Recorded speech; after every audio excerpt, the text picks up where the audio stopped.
All right, what is up, everybody? It's your boy Croissant.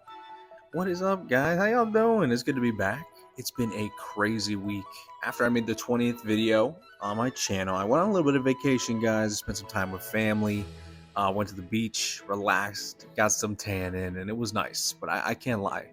I'm not gonna sit here and say, "Oh, I didn't miss making videos," because I did.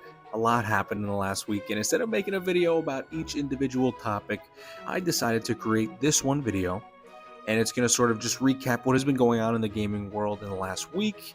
And a lot has been going on, but I'm going to cover the major topics that I care about the most for the sake of the length of this video, because I don't want to be here for half an hour.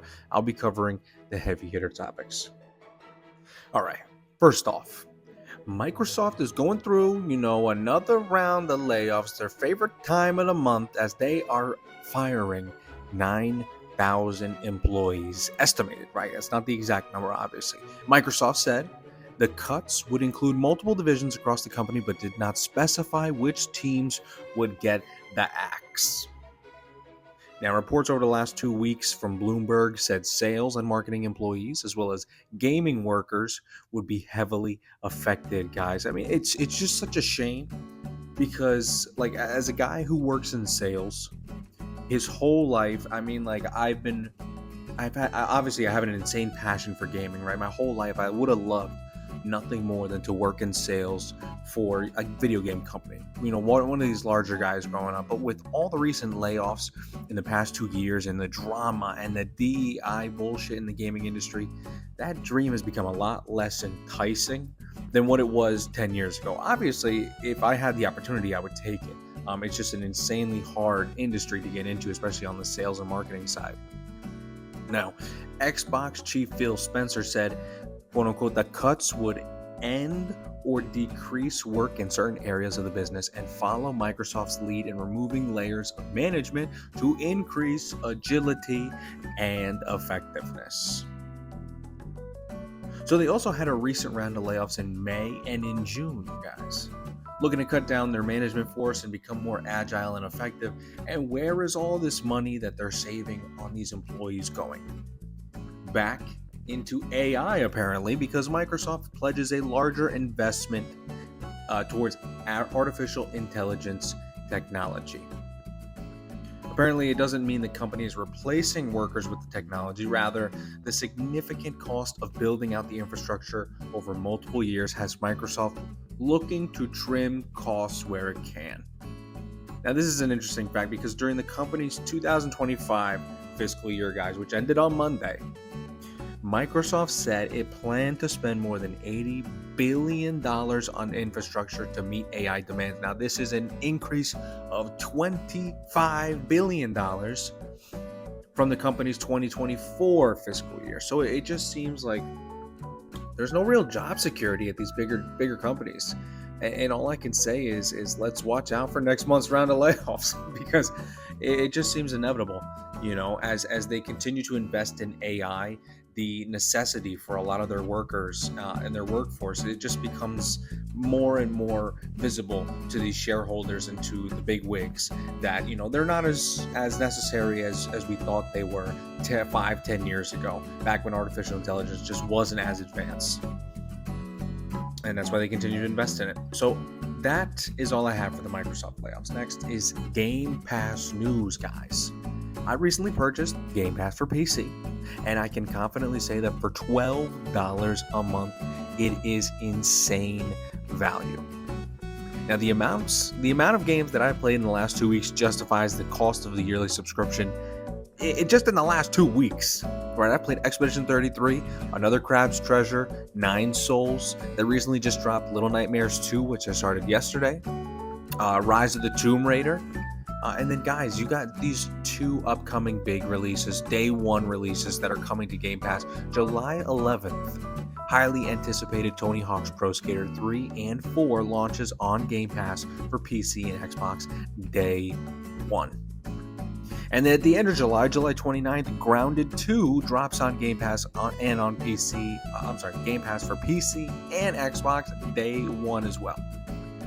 Not only You get the value of playing some of these games day one on Game Pass, but you also get the hundreds of other games that Game Pass includes to play while you're waiting for the newest game to come out on Game Pass. And trust me, I've added just in the past week, 19 or 20 games to my play later playlist on my Game Pass on my account. So that is it for Game Pass news. Highly recommended. Next, we're talking about Marvel Rivals 3.0 update. We got this new cinematic with Null and Hela working together. And in the cinematic trailer, we see two new characters, Blade and Jean Grey, aka Phoenix.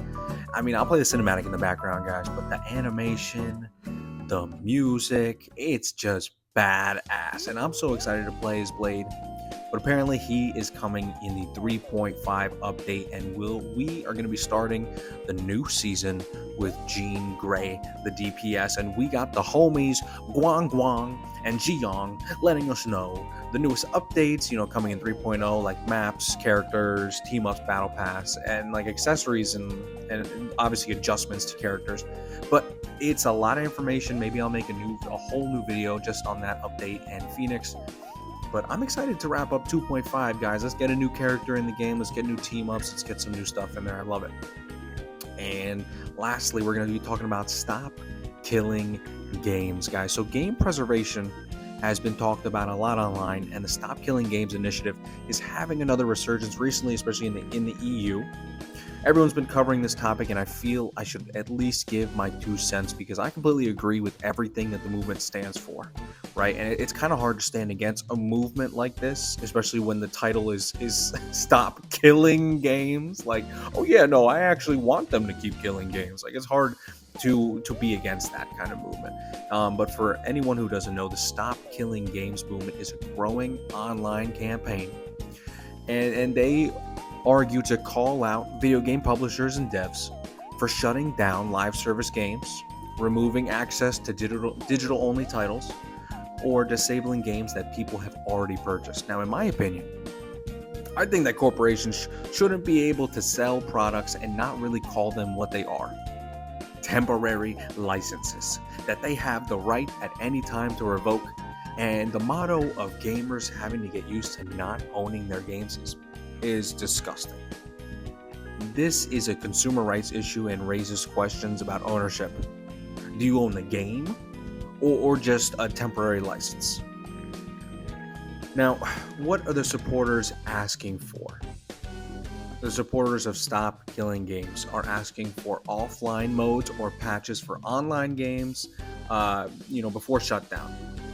Transparency in how long a game will be supported. Preservation and friendly practices like allowing emulation or self-hosting servers. And another thing was better consumer protection laws around digital purchases. It's 2025. How do we not have better consumer protection laws?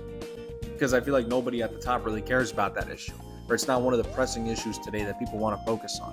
And I get that part, but this is a step in the right direction, in my opinion, and time will tell what becomes of this movement. But I'm glad to see the recognition that it deserves, and the exposure from the bigger creators. And I wanted to share my opinion on the matter as well. But that is it for today's video, guys. I'm gonna go get cracking on some more videos and do some more work. So I would appreciate a like, comment, and a subscribe. And if you already haven't already, I appreciate that. As always, have a great day, and I'll see y'all soon. Peace.